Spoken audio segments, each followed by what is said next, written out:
It looks really nice. It's very, very quiet. Chances are you'll never hear it running.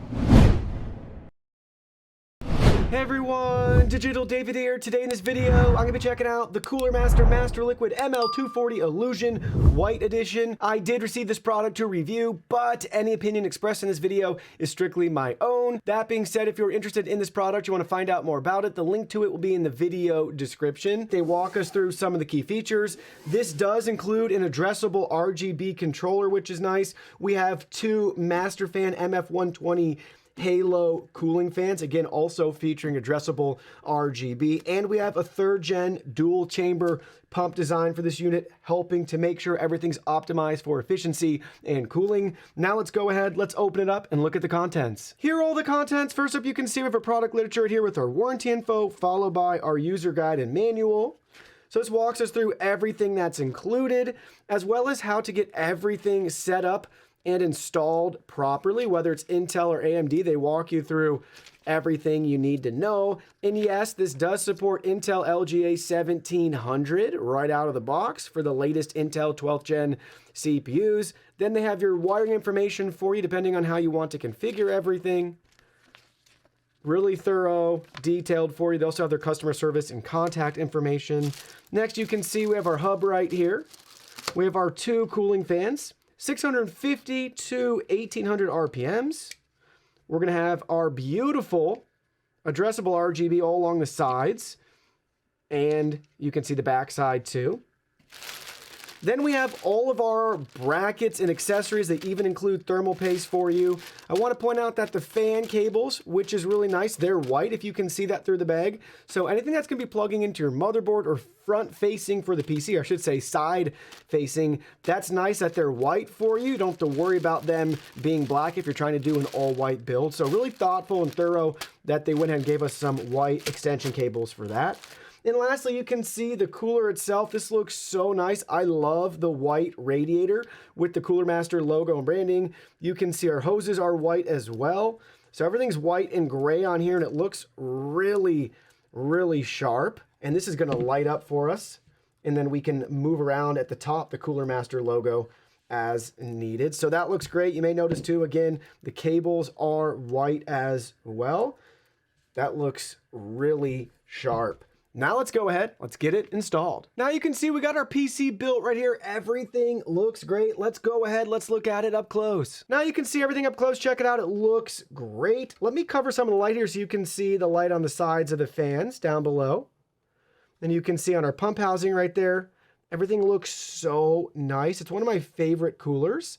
And in case you're wondering, you can adjust this. So in case you want to mount it differently, you can always level out the logo.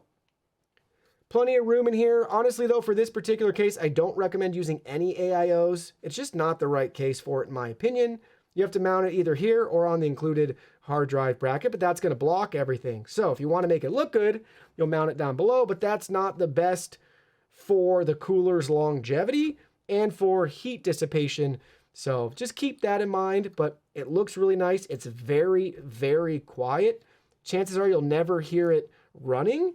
And then obviously you can adjust the RPMs for your fan speed. So you can choose a quiet setting, or if you want to have basically like a turbo mode, you can do that as well. We have the white static light to match our RAM and the theme of this build, but we have a lot of settings within the coolermaster Plus software, or if you want to use your motherboard software to be able to add some lighting effects for whatever mood or theme you're trying to accomplish with your build. So first up, you can see our idle temps right here. We're showing around 40 degrees Celsius for the motherboard and around 35 degrees Celsius for the CPU. That's with the panels on at idle. Now let's go ahead, let's look at those temps with both panels off at idle. Now you can see our results with the panels off. They're around the same. It might actually be a little bit hotter depending on how you look at it, and that could just be to how we have our particular layout configured. This is really goofy and not the best practice with how you should configure things, but with the cooler that coolermaster provided us with, how to get it to fit the best, to look the best. There's the key word there. I chose looks over performance and best practice. It might actually get a little bit hotter with the panels off, if you can believe that, because how we have our cooling set up, we have the radiator at the bottom with the fans blowing air from inside, and it's exhausting that warm air through the radiator and out the bottom. So with the panels off, it could come and rise right back up into the case and repeat that cycle with warmer air. We have the two fans up at the top, and that's also exhausting air out from inside the case to the top as well. Again, we did that based off of looks, not so much practicality or best practice to get the best cooling. So just keep that in mind. I've used this cooler multiple times in multiple builds, and I've been really impressed with the performance. So now we have CINEBENCH R23 running with our panels on. I do want to point out for both the idle test and this 100% CPU load test to build up as much heat as possible, we have the fans at the quiet setting within Gigabyte's own software. So they're spinning basically as slow as possible.